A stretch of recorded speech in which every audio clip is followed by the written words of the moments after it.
Yasmin Brunet, que está participando desse programa aí, BBB 24, revelou que o confinamento tem afetado a sua compulsão alimentar e que ela se sente completamente descompensada.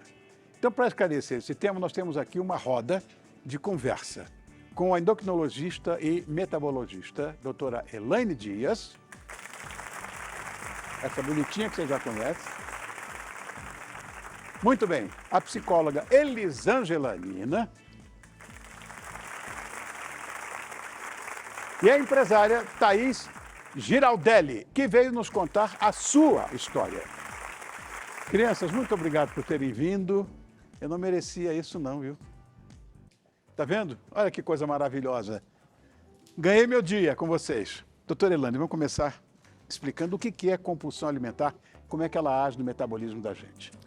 Compulsão alimentar, Rony, é caracterizado por comer grande quantidade de comida, normalmente alimentos gordurosos e ricos em açúcar, e pouco espaço de tempo. E a característica principal da compulsão alimentar é a pessoa perder o controle.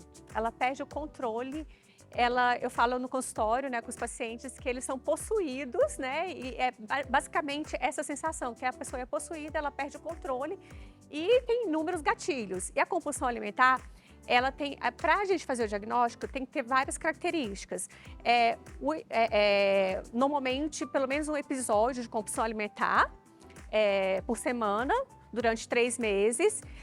A compulsão alimentar, ela é acompanhada também por um sentimento de culpa. A pessoa se sente culpada, coitada. Então, ela come, perde o controle e, posteriormente, ela se sente culpada, às vezes sente até nojo dela.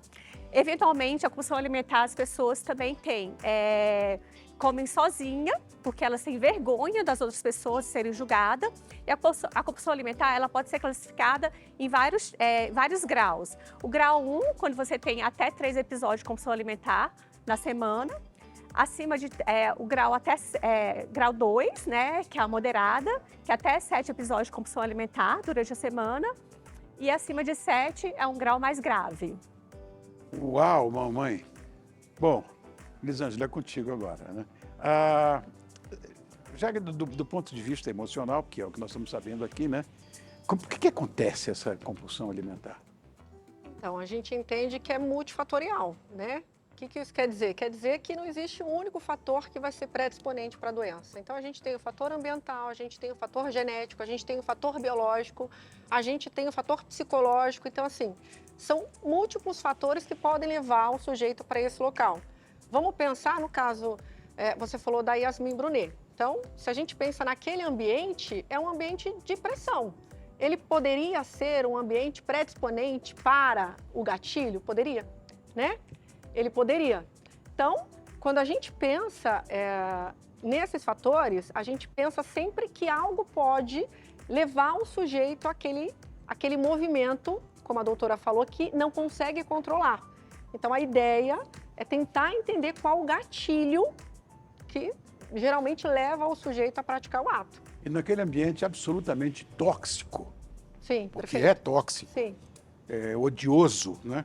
É possível que os gatilhos todos aconteçam. Sim. De repente, todo mundo engordando nesse programa. Ela mesma fala em algum momento que o que acontece ali tá trazendo gatilhos para ela, né? Eu acho que em algum grau ela tá identificando alguma coisa acontecendo ali dentro. Tá aí, você já teve também compulsão alimentar, estou sabendo, né? E você vai... Quer dizer, outros transtornos alimentares, para que teve também, né? Conta a sua história pra gente.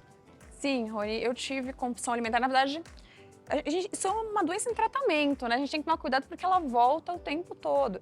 E o que acontece é que eu aliei a compulsão alimentar à anorexia e a bulimia e aí tratamento psiquiátrico junto a isso. Porque o que acontece?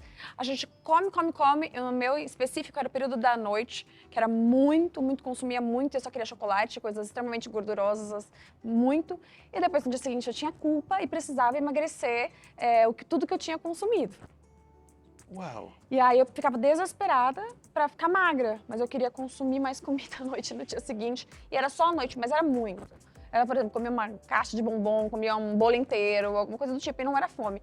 Eu percebia que era uma saciedade realmente emocional. Eu precisava daquilo emocionalmente, eu sentia isso, né?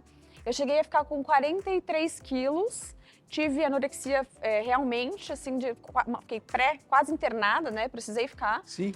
E aí depois eu fico oscilando entre muito magra e um peso irregular, e que pra mim, que também acaba trazendo distúrbio de imagem, não era bom, eu queria ficar magra, não me via magra e queria comer, então... Mas somado à bulimia também.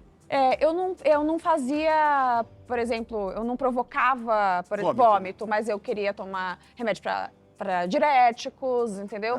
O que podia fazer para emagrecer.